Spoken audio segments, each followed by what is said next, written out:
Signs of the Southland, Monday, January 15th, 2024. Mr. Grant, you attended a outdoor hockey classic in the Queen City this weekend. Care to tell us about it? Yeah, I'm a noted AHL hockey stan. I came up on the cheap seats at the Chicago Wolves game, so it was cool to be in a Major League Baseball stadium in the middle of January watching hockey. I do love me some baseball as well. Charlotte Checkers, good turnout. There was 11,000 people there, Wow, nice. completely full. Standing room was like 5 rows deep, even in the outfield. So I'd say they put on a pretty good event. The weather was clear. If it had been the night before, it would have been unplayable slop. So just because of consistent rain more than 10, I mean, ice, obviously, 32 degrees Fahrenheit, but if it's 40, you still get a pretty consistent um, through the magic of science layer of ice. How are the Yeah, no, sightlines? solid. Sight lines were decent. Could have been a little bit higher, I think, for the standing rooms. I'm sure that there were certainly some people who paid a lot of money to be behind home plate. I think that was the most expensive seat in the house. I don't think it was necessarily the best. I think it was home plate at a baseball stadium, which is further away from the goals If you're than too far down, it first or feels third base would yeah. If be, ground But ground level where you then can't see the puck over the wall doesn't seem like a great place to be sitting for a hockey game. So money and cents, all those things. But for paying for the cheap GA ticket, we had a grand old time. It was unique. I feel like I haven't done like yes, trying to go to all the Major League Baseball stadiums, but I haven't done a truly unique sporting experience in a long time. Maybe since I went to the Quick Lane Bowl. I don't know. Going to volleyball games is great. Oh no, the McCamish women's volleyball game against Pitt. That was probably mm, the last ooh, sport, different venue, something exciting. I don't know. Yankee yeah, Stadium's great. Going to MetLife was great, but I've seen enough NFL, MLB games. But It's a shame that Jake isn't an NYCFC fan. He'd have one of these experiences every is other it week. you is might it be really a you shame would that It's I'm not a not? shame. you could be in Connecticut. They may play a game in Delaware for all you know.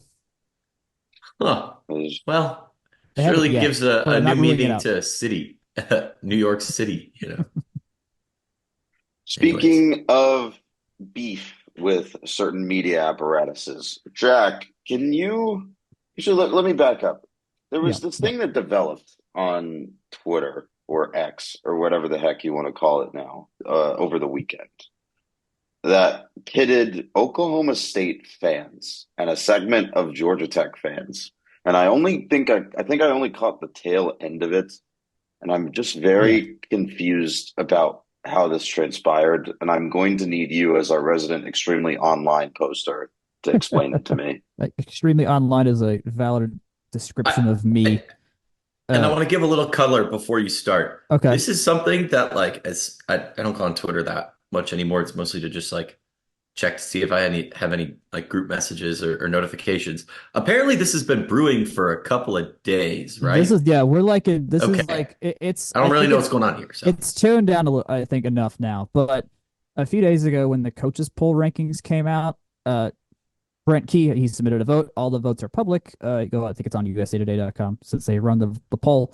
Um, but Brent didn't vote for Oklahoma State in the poll, and he was like one of the only coaches to not include them in the poll. And one of them just got really mad. One of the Oklahoma State Twitter people just got not like affiliated with the university, but just I guess found it funny to post about that. Or it seemed, I mean, it was kind of funny because what he said was the words were just something about hey, he didn't include it, but the picture was really funny because it was one of those pictures of Brent looking really stoic, looking really Brent like, and it just said dumbass underneath. It's a hilarious image, like truly hilarious.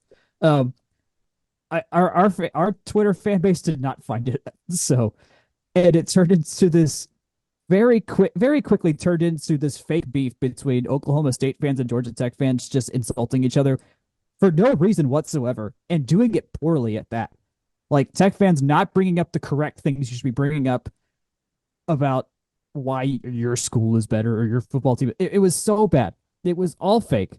no one was producing anything funny from it. It looked actually mean at points. Like, none of it was comfortable. We have our laurels. Like, we basically invented we didn't invent the Ford Pass, but we have the guy that did. We've got Ford Addies. We're fine. We're fine. Things are on the up and up for us. We do not need to be combating with schools we have nothing to do with whatsoever. We are not touching Oklahoma State in anything unless we go to an NCAA title and something. Like, that's it. I say all this. We look pathetic. We look pathetic in the end. This is the problem. Is Tech Twitter revealed it is not it's not great. We're not good at it.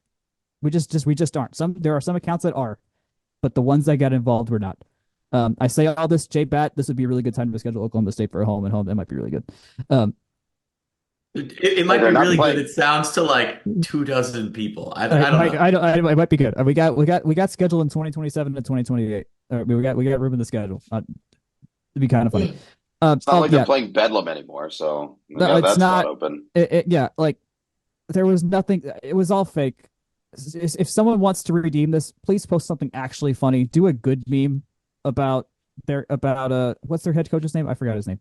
Mike Uh, Gundy. Mike Oh my Gundy. Mike God, Gundy. there's so Yeah. much that you can do about How did Mike we not? Gundy. Like there was not like we could have like if we did memes of Gundy and Key, this would have been great and maybe not wholesome, but at least would have been funny. It was the It would opposite. definitely So not have been wholesome. It would absolutely not have been not have been wholesome. wholesome. I know that's why I backtracked very quickly. Uh, but this was bad. Please don't do this again, Georgia Tech Twitter. Do better, please. It will inevitably happen again. Let's be clear. Here's my policy. Number one, don't tweet. Number two, don't tweet at recruits. Number three, especially don't tweet at Oklahoma State fans. Part three has been recently added. It's been bumped up above don't tweet at UCF fans. No. Always tweet at UCF fans. That's funny. Excuse me. Central Florida Which Golden Knights fans. which give them their laurels. Didn't they smoke Oklahoma State this year? They did. Which No, is Oklahoma, probably why Oklahoma, not Oklahoma State. No, it was Oklahoma State, I thought. It was one of them. Who cares? no, this Anyway. matters for the context of the pick. Hold on. Oklahoma I'm State. just trying to shove Oklahoma State out of our Yeah, memory they banks. beat UCF beat Oklahoma State by 42. Okay. They ranked Oklahoma State, by the way. Oh my God. Oh, that's good. Not anymore. That's good. That's extremely good stuff. Also, Brent, there's no way in hell Brent Key filled out his own coach's bowl bracket or coach's bowl. Maybe Ballot. not. Yeah, I don't I know. thought that was the whole thing, is that they generally don't. But I have no Staffers source always on fill that. those out. So Staffers always fill those out. I have a pretty good feeling that staffers always fill those out. Anyway, let's move on to talking instead about Brent Key's voting strategy. Let's talk about his hiring strategy for his defensive staff. Three new defensive hires have been made. Tyler Santucci from Duke is now the Tech defensive coordinator and linebackers coach. Jess Simpson has been hired to coach a defensive line, and Kyle Pope is now the outside linebackers and edge coach. Tyler Santucci especially comes pretty highly recommended from Duke. He was the co-defensive coordinator under Mike Elko, who is now the coach at Texas A&M. I think a lot of people raised some eyebrows about Santucci not going with Mike Elko to A&M.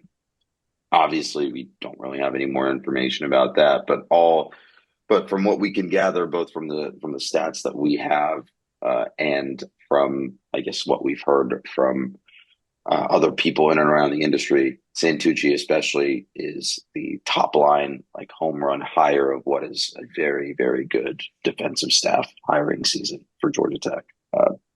Jack, I think you had some notes on this. The only main thing I have is Santucci has also been at A&M before, so something for 4 years. 4 years, yeah, 4 years. 4 years. So In two stints. a return visit I guess wasn't ever in the cards with them. I think once Elko took the A&M job, which is good for Elko. Like I think it made it pretty clear that he was going to end up somewhere else after that. So I mean, Maybe as the a guy whole, just didn't like it. I mean, I personally the vibes I have not sensed anything good in terms of vibes coming out of Texas A&M recently. So I totally understand if that is just not a place you want to be right now. But between Simpson, Pope, and Santucci, like this is good. Like we still need a linebacker coach, I believe is the last, or not linebacker, defensive backs. There's one more hire to come there. But beyond that, like no one said any of these are the vibes are good on this. Like that's all I really know. I'm not as expert on defensive coaches or anything like that, but all I know is that for the most part, everyone has been like, this is good. These are obvious step ups from where we were before. I've been in the like let coach do his job state of mind in terms of like paying attention to potential targets and stuff like that. So I will say the first time I had heard Tyler Santucci's name thrown around was on this here podcast last week when Ethan mentioned it and he and Joey Yeah, went back and that's forth right. a little bit there. So, good timing on us having them on, I suppose. Very, very good timing. A couple of notes from Ben Tankersley, our fearless leader, who put together a short piece on Santucci. Quote, for those wondering, Santucci employed a 4-2-5 defense that featured a stand-up rush end at Duke. I would be interested to see if he opts for more of a 2-4-5 model that uses two stand-up linebackers in place of traditional defensive ends. End quote. So a lot of interesting schematic stuff, I think, available there.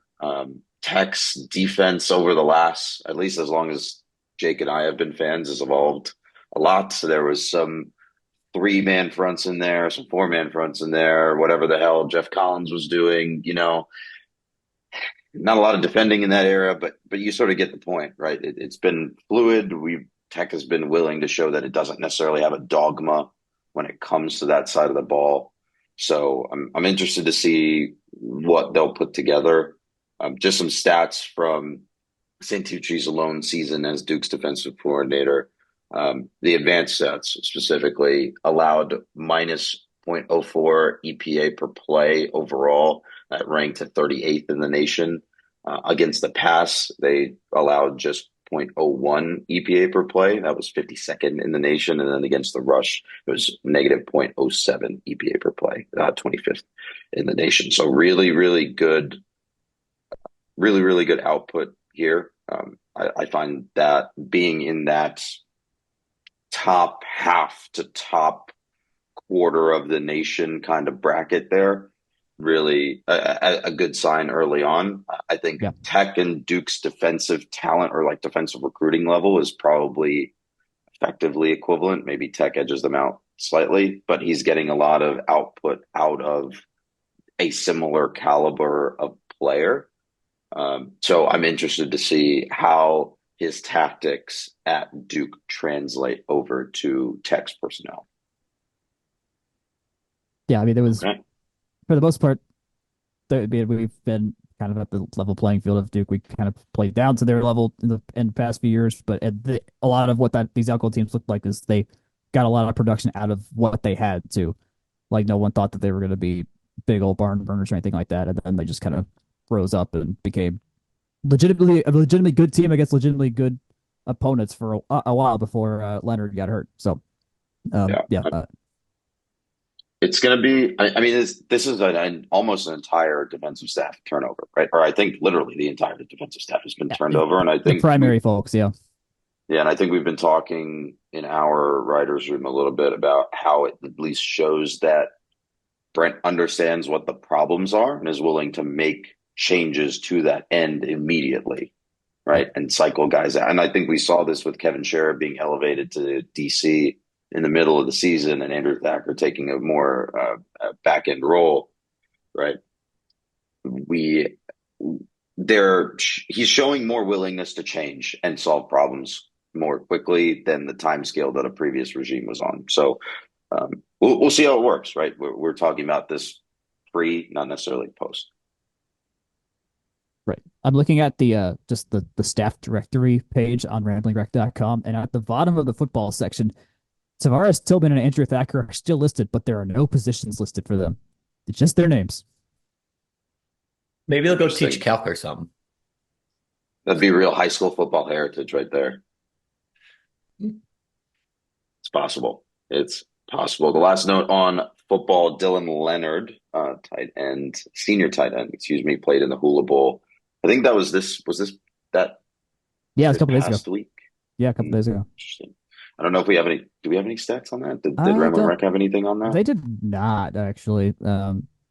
I think he did all right. I want to say. I don't, so let's see if anything hits here. No, there's nothing here. So Womp womp.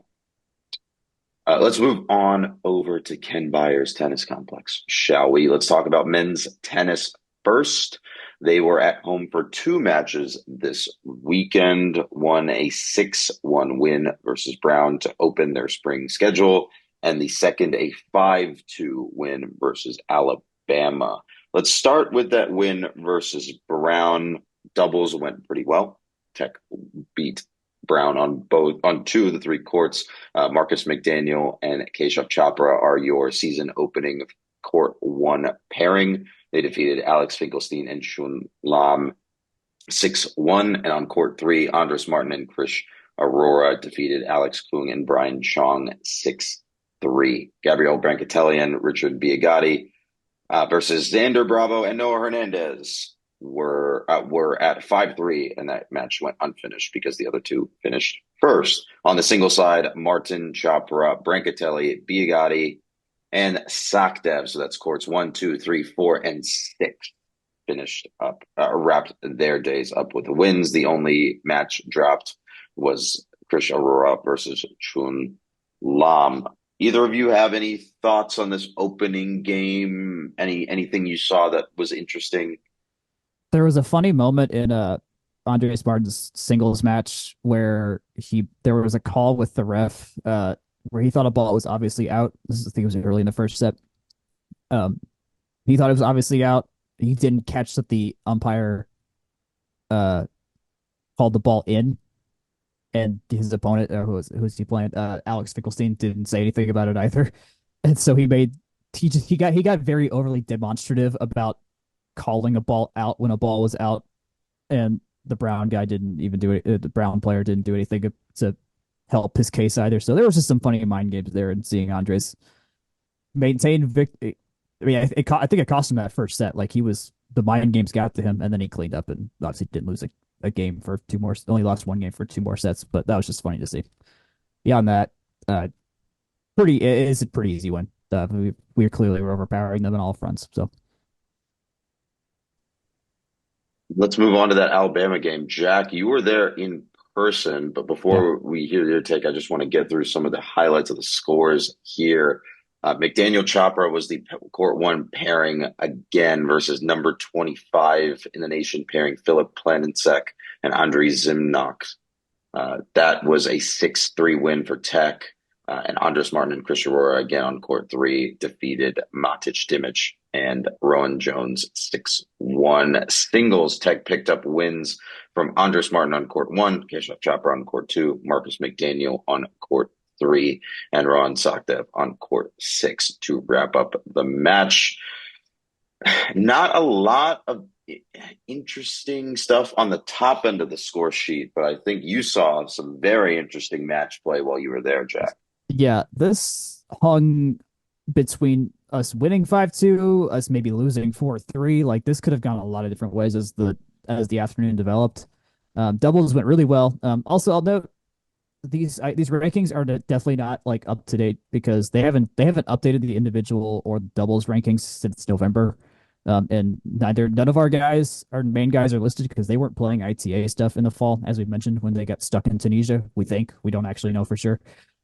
So eventually Martin and McDaniel and everyone else will get ranked. So I wouldn't hold too close on these rankings. Singles was crazy though. Keshav Chopra's match, his first set tiebreak went to 13-11. By the time that set was done, multiple matches had already finished. They played a long, drawn out 80 minutes first set. They came down to court six to win this. Rohan Sachdev was down 5-4 and a break and broke back to get to 5-5-1 at 6-5 and then broke again. Or no, this is wrong. It was 6-6. That was it 5? I don't know what it was. Either way, Sachdev could have lost this and didn't. That was a really, really big deal. Martin looked really good.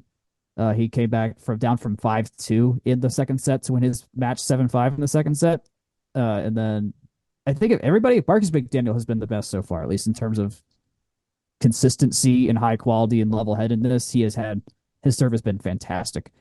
He won 6-3, 6-4 today. So fully on board with how he's been playing. I've liked Martin and Chopra. Martin and Aurora on the third line doubles. They breezed through this weekend too. So overall, good Hey, stuff. if you can put yourself in good position to get that first point, that'd be huge. That's something that really swung a decent number of matches for them last year. And if it means putting your number one court singles guy with Krish on court three at doubles, hey, all's fair and right in a lineup.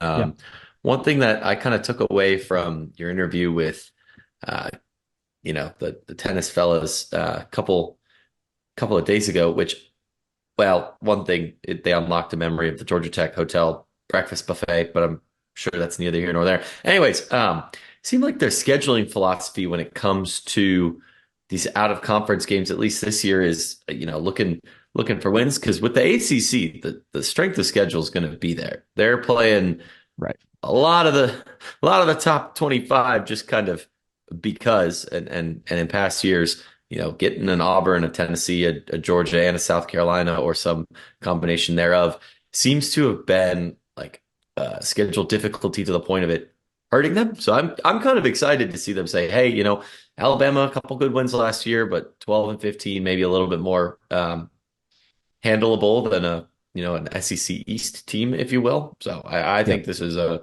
brilliant Well, move to start the season. We've seen UGA a lot in this Monday MLK Day start, and it's been a little bit of tough sledding. So I think this is a nice you say scheduling that combo. you say that we still have to go to Pepperdine.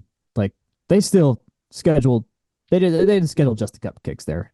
Kevin Oh did. yeah, no, I didn't mean to imply that, Yeah, yeah. but Kevin did say he's like, yeah, he was in charge of the schedule this year, and he's like, yeah, you get some of the local ones, but you still try to get some good wins in there for ranking points and stuff like that because you want to host. That's their goal. So oh yeah, for sure. My only note from this weekend of tennis is that one of Alabama's players is named Matias Ponce de Leon, and I'm honestly disappointed that Georgia Tech didn't recruit him. Yeah, no, we kept our focus on John Midtown. Sorry. yep, John Midtown, John Midtown and James Peachtree, of course. Dan Buckhead. No, no, no, no. Dan Specifically, Buckhead. not Dan Buckhead.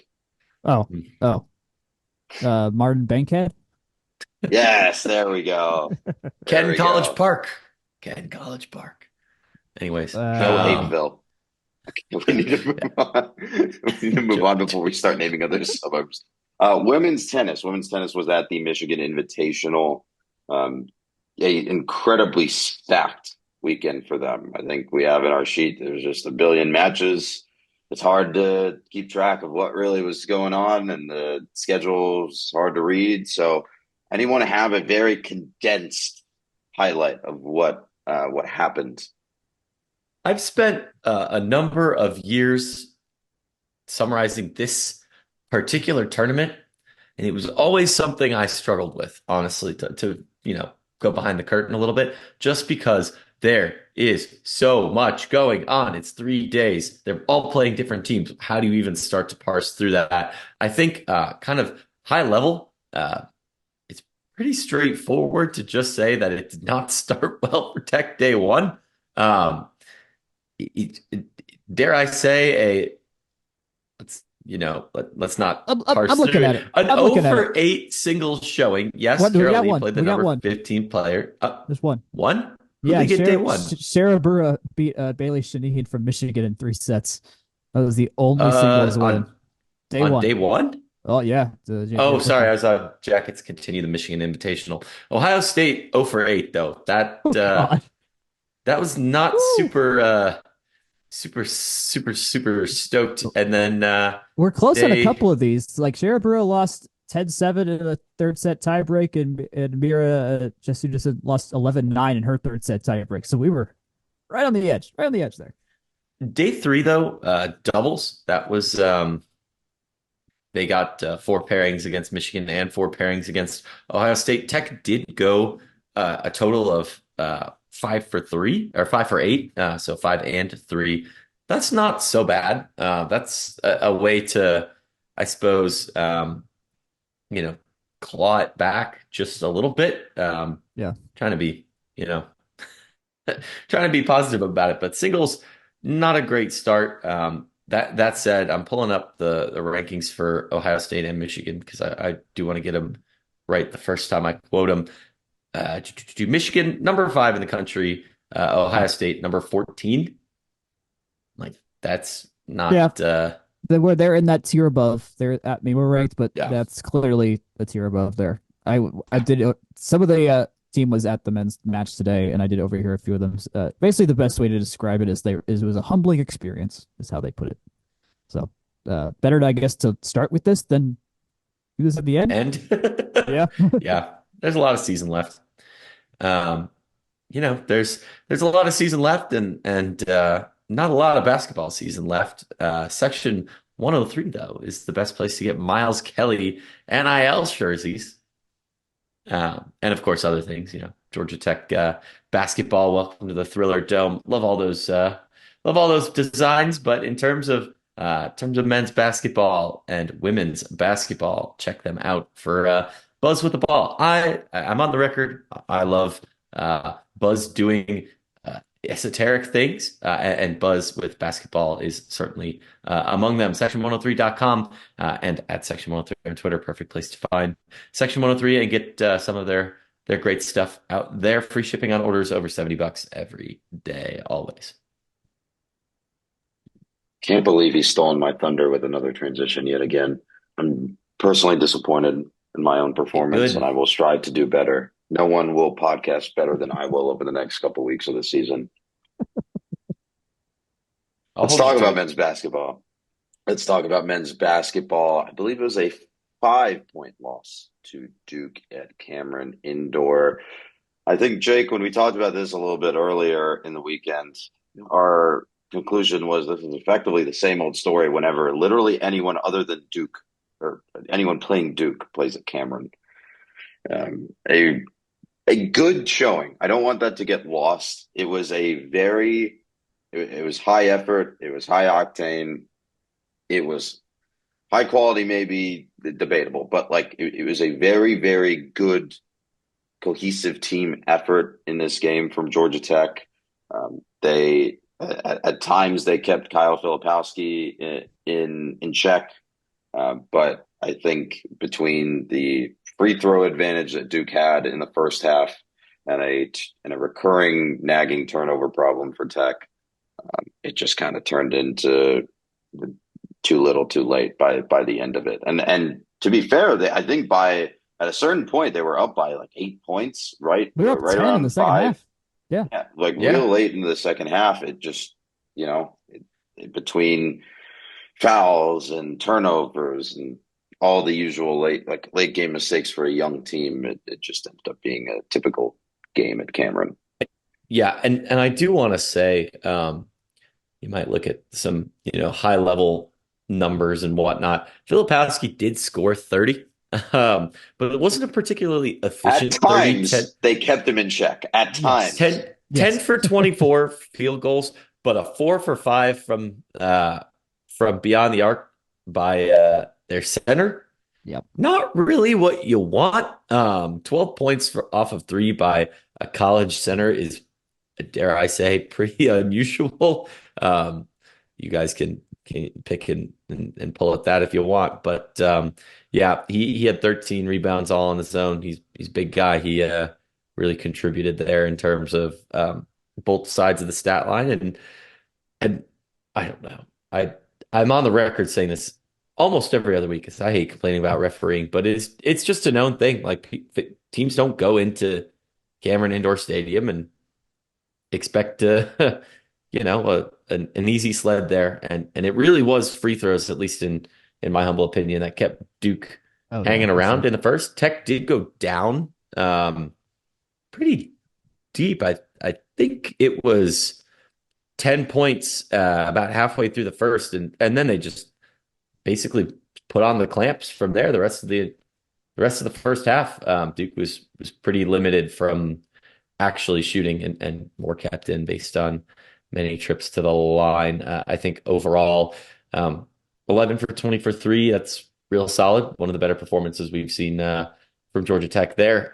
Overall field goal percentage, 54-5, no complaints there. Free throw shooting could be a little bit better, but 8 for 12, four misses out. It's fine. It's a It's percentage fine. that doesn't look super great, but they also didn't take a ton of free throws either. So, Right. meh.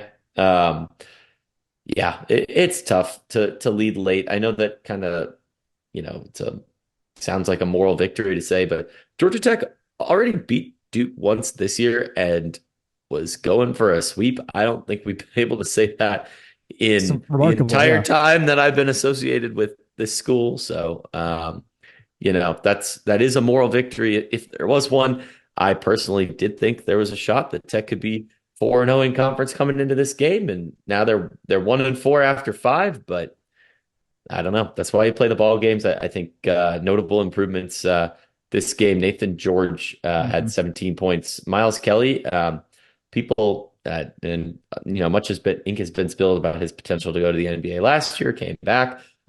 He had 16 points this game. He's even before kind of turning it on the last couple games. He had been averaging about 14, and I think he was about 15 last year. So good to see him kind of producing at a clip. And I think, dare I say, if Tech plays, particularly on the defensive side, the way they played this game, going down the stretch, they'll be in a lot of ball games. And first year new coach, that's about what you can expect. Reinforcements are coming. I don't know. Do we want to go into the historical bit straight away, or do you guys want to talk about this game? Uh, Because I've got some commentary about I the got rest of the season I, prognostication to I got do. a little bit. It just that Okay. reemphasizing, yes, Nathan George was great. 17 points is a career high in his young little career here. So this was the first real like okay, really seeing what Nathan's made of kind of game. So that was really fun to see. But yeah, it was a very ebby, flowy back and forth. We were down 10 in the first half, tied at the end, went up 10 in the second half, and then ended up not finishing that. But first half free throws, we had attempted four. Duke attempted 19, and they sunk only 13 of them. So they didn't even shoot particularly well from the line as well. Filipowski was 5 and 9 from the line in the first half. So yeah, there is a lot of ways where you could definitely say we should have had the lead here. Duke was only 11 of 31 from the field. Like we were holding them cold for a lot of stretches, and they had Proctor back in this game. Like a lot of what people credit our win to is Proctor getting hurt early in the game at home, and then him not playing at all the rest of that game. They had their squad this time. But yeah, defensively, this was an effort that we had not seen at this level for this long from this team against this high quality of a team. So I hope that maintains. When our starters were on the court, they were positive. They of the 10 minutes they played together, the original starting five, we outscored Duke by 3. So uh, we're still trying to figure out that fifth spot. Gapare started this game. Duona hasn't started in a couple of games, so we're still trying to figure out who that fifth guy is. But at least in this case, Gapare was the guy, and it seemed to work. So Also got a rare Amari Abram sighting, or I guess rare yes, now. he had the flu. He Yeah, he had the flu. Yeah, people were wondering if he was on the team. He's on the team. He just had the flu and was sick for a while. So probably for Hate the to see best it. that probably for the best that he stayed away for a couple weeks, but he's back. So Another thing you kind of hate to see. Tech playing their annual away at Clemson match on a Tuesday night. I at think this is nine one that o'clock has a too. lot Like of drive up potential for a not Friday, at nine Saturday, o'clock. Sunday game. No. Yeah. I mean for a Friday, Saturday, Sunday game. Okay. I Yeah. feel like we play it midweek a lot, which just kind of bums me out a little bit. Yeah. But It's fine.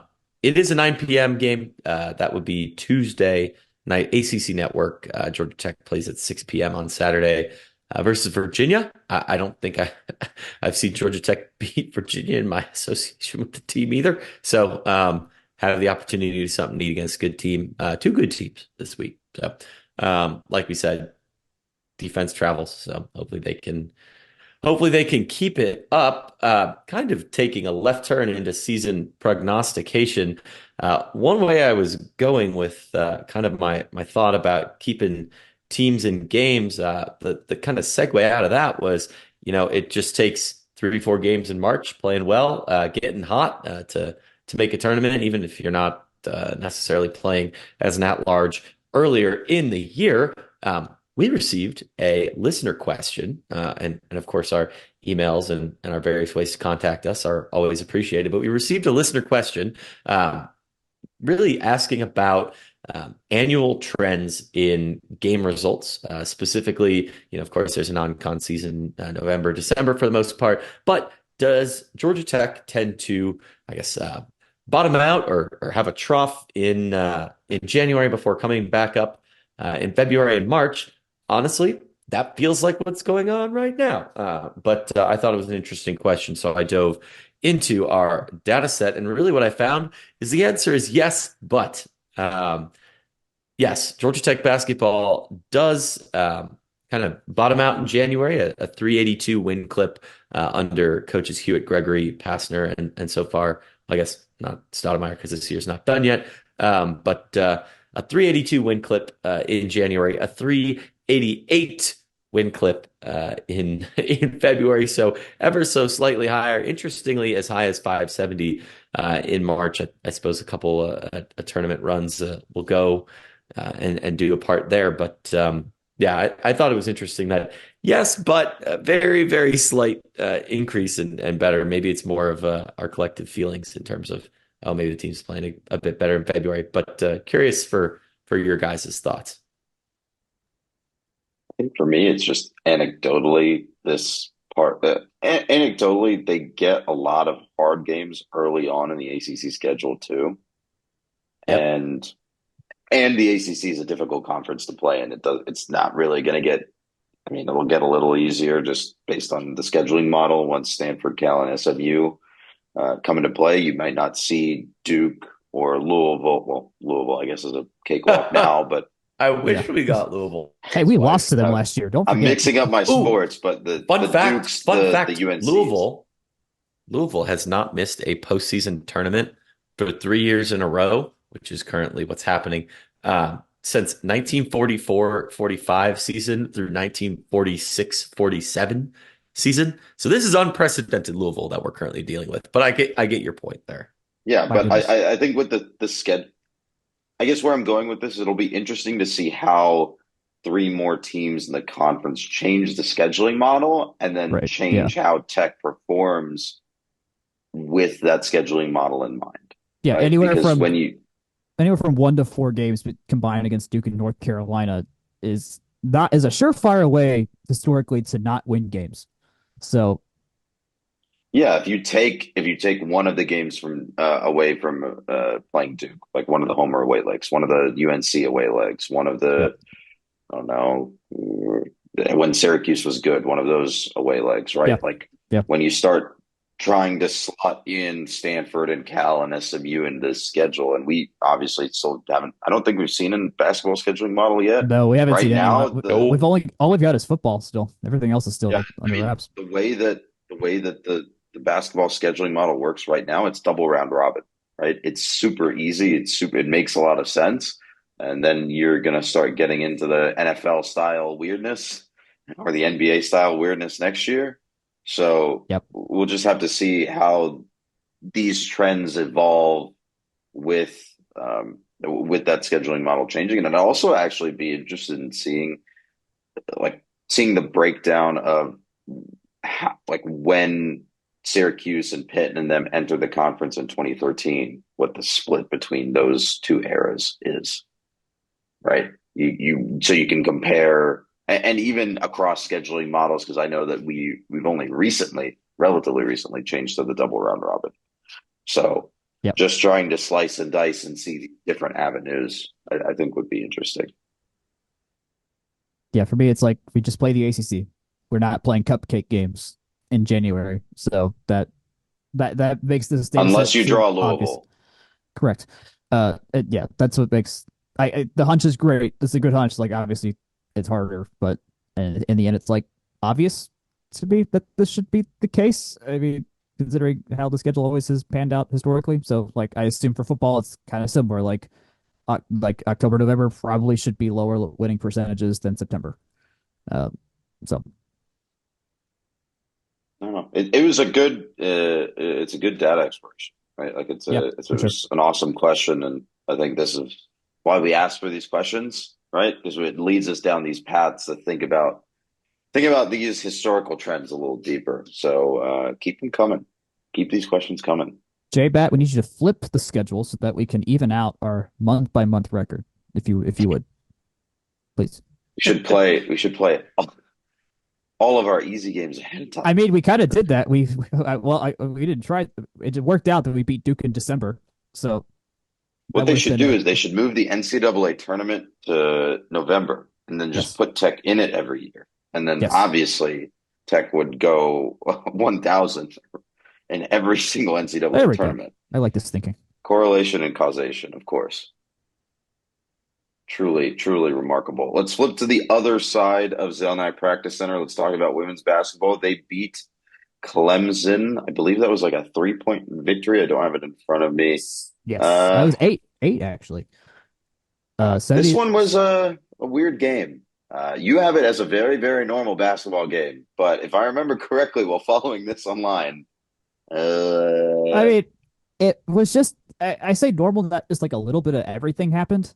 We won 70-62, so I mean, we beat a team we should have beaten. So that was the good thing there. Kara Dudds scored 19 points and 11 in the fourth quarter to get this done. Yeah, our defense is still not all the way there. I think is kind of the moral of the story here.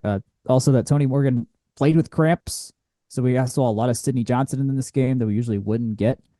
But yeah, Amari Robinson was a big time player for Clemson who was made life difficult for us.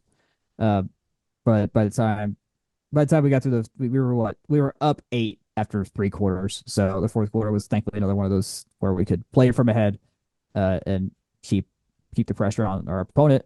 We were mostly leading this whole game, which is the good thing. I think that's a rare thing we haven't seen. We beat Pitt by 10 the week before and then won this game. So it was a third straight ACC win, which was not a thing I totally saw coming with this team, at least compared to last year. So I'm glad we had that.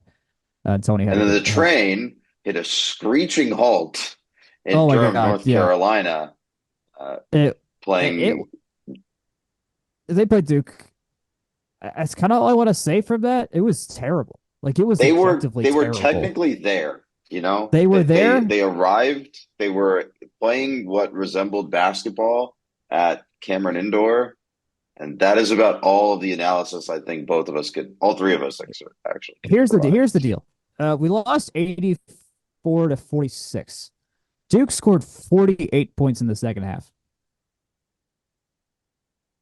Yeah. Ugh. I will. Okay. I at least want to make the note here that Ariana Tertmus, our freshman center, was actually really good. She was the leading 3-point scorer for Tech. She had two threes. She does have range. Like she has showed this often the times that she has played, and she has sunk threes before. This was her third and fourth of the season. But when she's come into games, she's given and had that look. She's taken that look.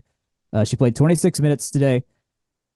In minutes that usually went to Aisha Won Arena.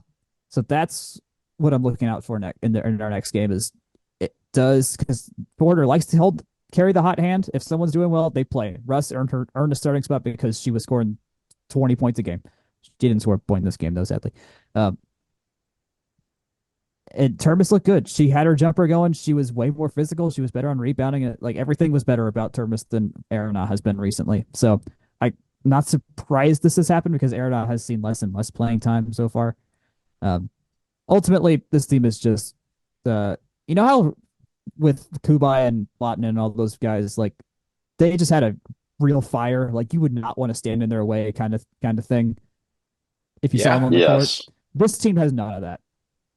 That's the problem right now. I think is there is not the person that can get a fire under these people, or just will not stop playing until they win.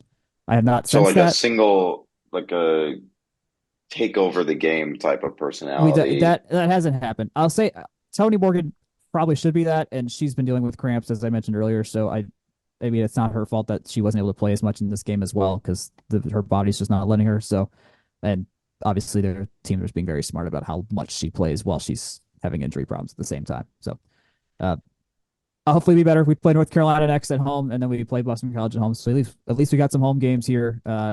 And then eventually we're going to play Virginia Tech. Eventually we're going to play North Carolina State, and those are going to be hard games.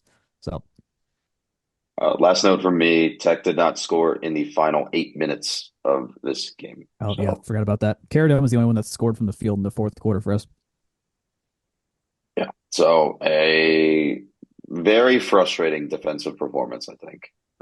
And think it's going to be interesting. I think this is a very weird year for this team. I think we can kind of say that now that we're like right Oh, around halfway through absolutely. the season. I It's just a agree. Yeah. very weird, very strange year in terms of some of these results.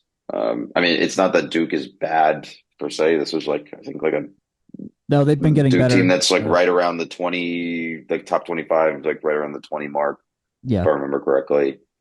But like, this is just a very it's like an uncharacteristic performance on the other side.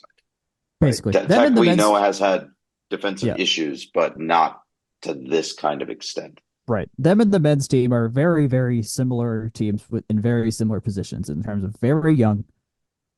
It's going to be a couple years before everyone is aged up and on the senior end of everything, and they're figuring out how to use all these new weapons together and figuring out how to play defense. So They're just all it's high variance. It's yes, just you yes. don't it's high The very variance, high volatility. You don't really yep. know what you're going to get game in and game out. And I think that's what makes it frustrating. I mean, on the men's side, that's what's made it frustrating to watch year over year over year. It's you don't really know what team you're going to get every week.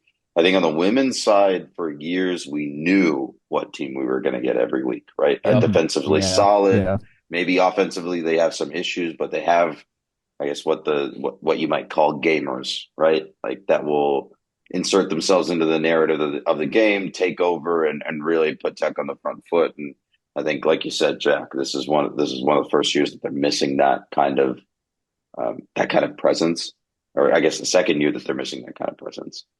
And so it'll take some time for someone to separate themselves and develop that. But it's not like they're doing bad Oh on no, the I mean they're season, still 12 right? and 5. Like they're 13 and 5. Like they Yeah. won a lot of games that they should have won. They started they're 3-2 in the ACC right now. Like they were top half of the ACC coming into this game.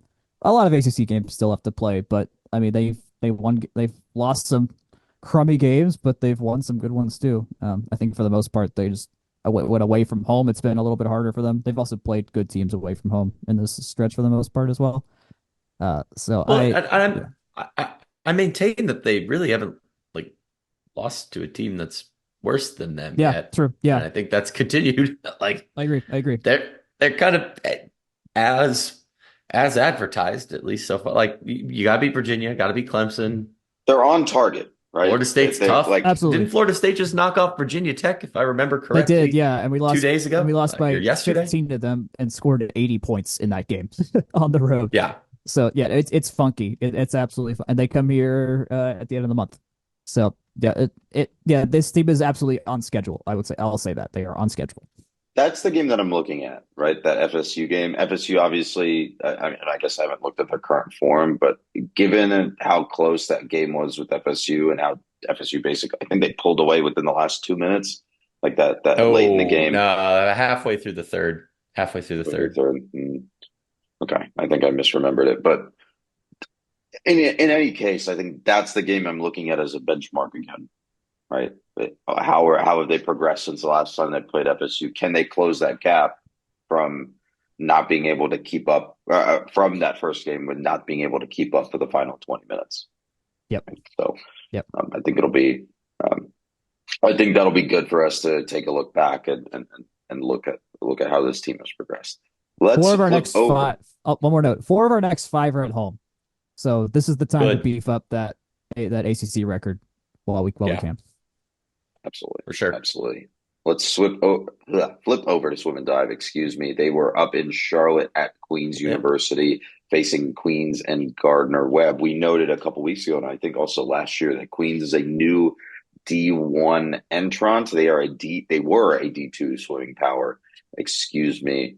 Here for Tech, though, a kind of nice and quick win over both programs. The men put together a 155 to 106 win over Queens, and then a 217 to 44 win over Gardner Webb, and then versus Gardner Webb on the women's side, it was a 167 to 95 win. I'm just going to give both of you the floor to tell me how to feel about these results. as the foremost swimming experts in the Georgia Tech universe. That's a little bit kind to me, but I'll take it. I honestly forgot and or didn't realize in the first place that the men also caught Gardner Webb this weekend. Yeah. We've seen them a bunch of times. It's kind of one of those schools that we kind of point to and go like, wow, swimming really does do dual and try meets against some random teams. So this year is no different. I love tradition, and I'm glad that that tradition lives on. Queens really hasn't stepped back too much in terms of going up to D1. Of course, D1. Much not necessarily deeper, but those top line swimmers are exponentially faster than the D2. So still being a top 40 to top 50, depending on the time or day, team is pretty solid. That's it's, probably one team that had been in that mix for a long time, got bumped out because of that. Getting wins over both programs is really good. The men did beat Gardner Webb 217-44, as you noted. I'd be pretty concerned if they lost to them, but seeing Tech win by 70 over Queens, a team that, again, top 40-ish, top 50-ish type team, that's solid. That's a solid win. The men have been ranked throughout this year. Actually, I'm gonna vamp a little bit while I go see if the top 25 has been released for January yet. But like I said, the men have been ranked in the polls. That January is not out yet, by the way. They've been ranked in the polls as high as 20th. So good to see there. Of note, the ACC, as we've kind of alerted, warned, etc. previously, I think we don't have any regular season ACC dual meets yet left yet. But in terms of kind of looking forward into February as we start looking towards ACCs, I just want you guys to guess how many ACC teams are currently ranked in the men's and women's polls. Start with the men. 7. Well, here's the problem. I have it open. Oh, 7. nope. 10. It's 9, but do you know how many of the incoming teams are also ranked? 2. No, it's higher than All that. three of them. All three? Southern All three of Methodist them. is currently number 24 in the country. They have 40 Yeah. points in the most recent So poll. funny. That means that currently, of the top 25, half Half are for the ACC. are ACC teams. Let me read these out.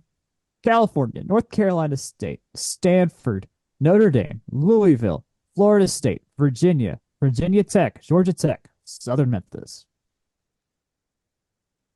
Yes, Oh my God, Notre this Dame is a counts for stupid ACC sport. purposes in this sport. This is such a stupid sport. Oh my God. And then on the women's side, it's 6 plus Cal and Stanford, so 8 over there Amazing. with Virginia Tech also receiving votes. Oh, also on the men's side, Pitt is received 5 votes in There we the go. most recent poll.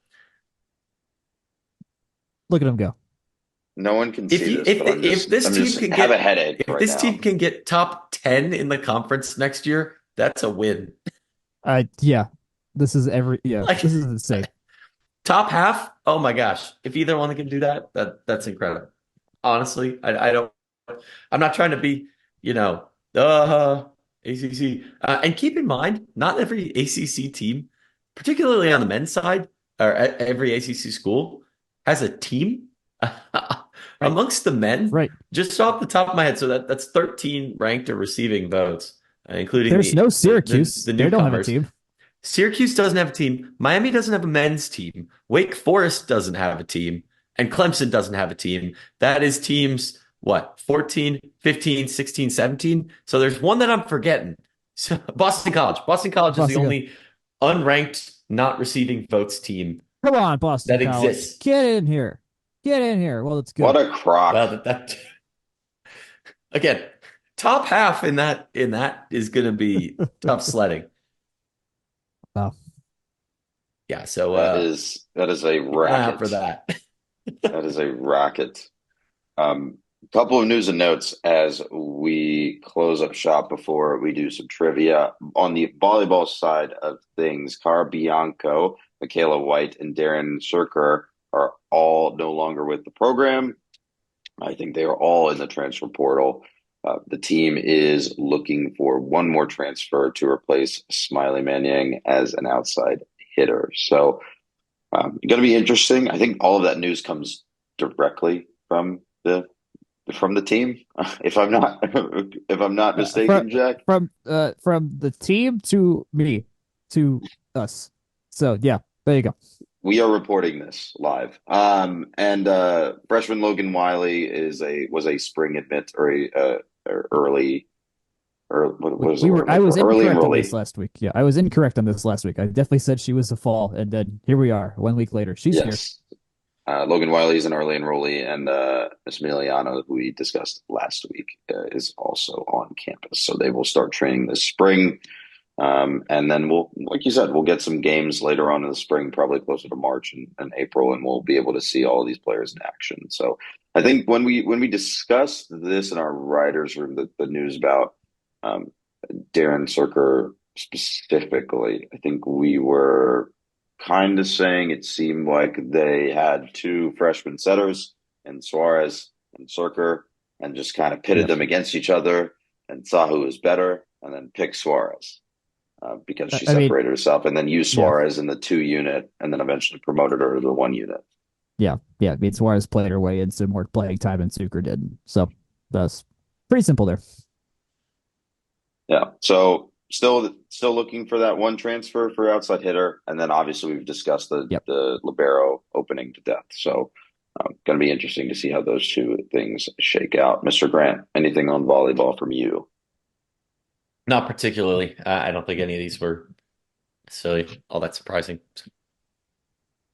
Let's move on to track and field, which has made an appearance at yet another Clemson Invite tournament. This one was called the Tiger Paw Invitational or Tiger Paw Invite. Excuse me, I have to use its proper name. Any interesting results from that, gentlemen? Um, I don't want to say no, but they all kind of run together. I I've think got there's a one. couple podiums. I was going to say I know there's a That, couple of podiums off the top of Yeah, the dome, but to be clear, this is track and field. They do literally all run together. ha, ha, ha, man, ha. he got No, that's us. cross country, my guy. They run together. There are eight in a. Never They mind. run together. They run together. I think cross country's better, but anyways, no one asked. In fact, you guys explicitly said no. Anyways, Jack. Uh, Day one, Lydia Troop. She had a personal best in first place, finished in the women's 400. She ran it in 55:18, and then Sheila Harris was second in the 60-meter dash and third in the 200 meters. So that was a decent first day. Second day, not much there. That I want to mention, and then finally, as I look at the final bit of it, this here, John Watkins got third in the triple jump at 15.11 meters. And then Charlie Smith ran a fourth place in the men's 3,000. And then Grace Marston was also third in the women's 3,000. So it's some podiums there, one personal best. We're still a long way to go this spring on the front end of this was all indoor as well. So we're heading back to the outdoor section pretty soon. The next appearance for track and field will be at the Commodore Invite. I believe that's in Nashville, and that will be at Yep. the weekend on January 19th. Let's wrap up with some trivia, as we always do. Mr. Grant, what do you have for us today? Yes. So Jack requested some Ivy League themed trivia since we played Brown in tennis, which gave me a lot to work with. Oh, And gents, across all sports, Georgia Tech has played all 8 Ivy League schools. Which one have they played the least? the least. I am ruling out Princeton. I am ruling out Cornell. I am ruling out Yale. I'm ruling out Penn and Brown. I'm going to say Dartmouth. And I'm going to say you're wrong. Akshay, do you have a guess? Harvard. Harvard is actually the most, so you're the most wrong.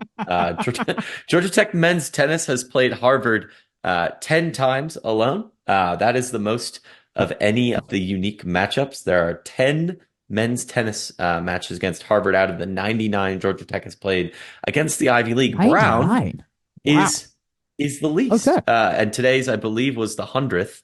It would have been the second or first men's tennis against Brown. Men's basketball has played Brown once, and softball has played them twice. That being said, does anyone have a guess for which of Georgia Tech's teams has played the most of the Ivy League? No one has played all eight, but there are two that have played six of the teams.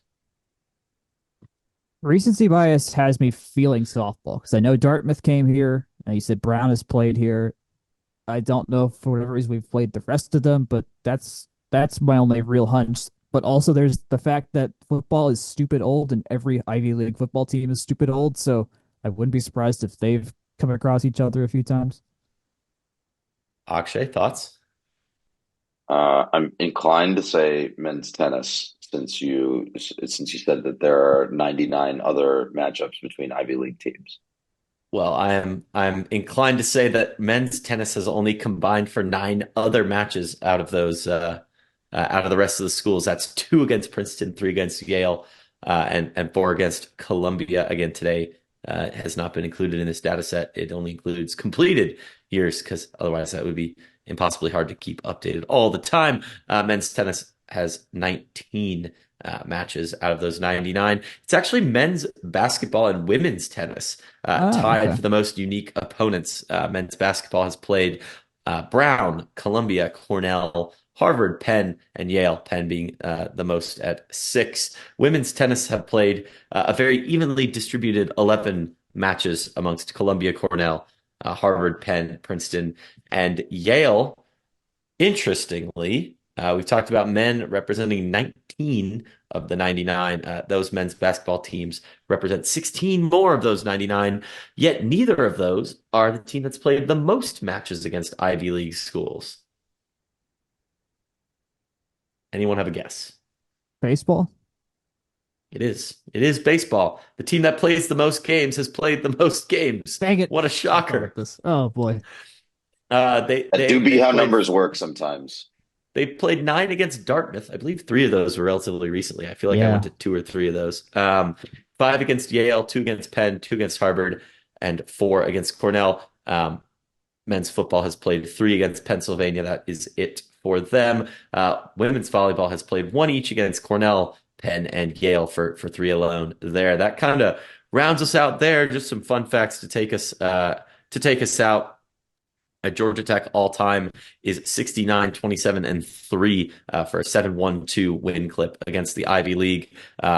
Interestingly, at or above 500 in all sports aggregated.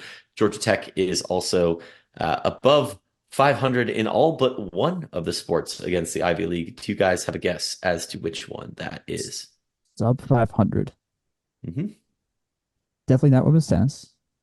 Probably not softball. Women's tennis all time is 909 Yeah, I against the figured they Ivy would be League. the best. I figured they'd probably be the best. Nope, they're not the best. They're not even They're not. second best. Not even second. What? Okay. No. Um, the worst. Oh, Lordy. It's got to be, well, what's none the of them sample seem size here? none of them seem feasible. Sample size is a good play, Akshay. Work that out. So it's got to be something with a small sample size, which is possible. It's football. Football? You're giving me a look Football's that seems games safe to against fly. Penn all came when Penn was a huge power. So that 333 win clip being 1 and 2 is, I'd say, pretty Interesting. respectable. Rounding out the other kind of things we teased at, women's basketball 11 and 0 per my records Wow. for a 1,000 win clip, which is 11 is a good sample size. I mean, it's not like, That's great. And also that huge means data, but for sports, that's pretty good we considering can never play them again in women's basketball. Like we have to not allowed. Just Nell or whoever Binding runs this. resolution from Congress prevents Ivy League from playing Georgia Tech. Breaking news from the Associated Poll. Love it. Second Love it. highest is softball at a 927 or 929 clip. All right. And that Excellent. takes us out. If anyone has any other fun facts that they want to hear about that, let me know. The last one that I personally want to throw in is, unsurprisingly, we've had the most games or matches against the Ivy League recently as we've got more teams. The highest number came in 2017, 2018, in which Tech went 7-0 against the Ivy League. So rounds us out. Mr. All Grant, right. thank you for Yeah. facilitating our trivia for the day. I hope everyone has had a great MLK weekend. But gentlemen, thank you for joining us today. Let's head home. Yes. As always, thanks for joining us. You can find us at fromtherumbleseat.com. You can email us from therumbleseat@gmail.com. Let us know your thoughts, things you want to hear. Sports stats, apparently, that is in high demand. So I'm really appreciating that everyone's getting some good use out of the trivia. You can find us at From the Rumble Seat blog, FTRS blog on Twitter. I've said that so many times. I should get that right every time. I'm at Jake Grant 98 Jacks at Jack Nicholas. You can find Section 103 at Section 103 and Section103.com. You can find us on Facebook, Instagram, and YouTube at From the Rumble Seat. And you can find these podcasts wherever fine podcasts are distributed. Good night, good luck, and go Jackets.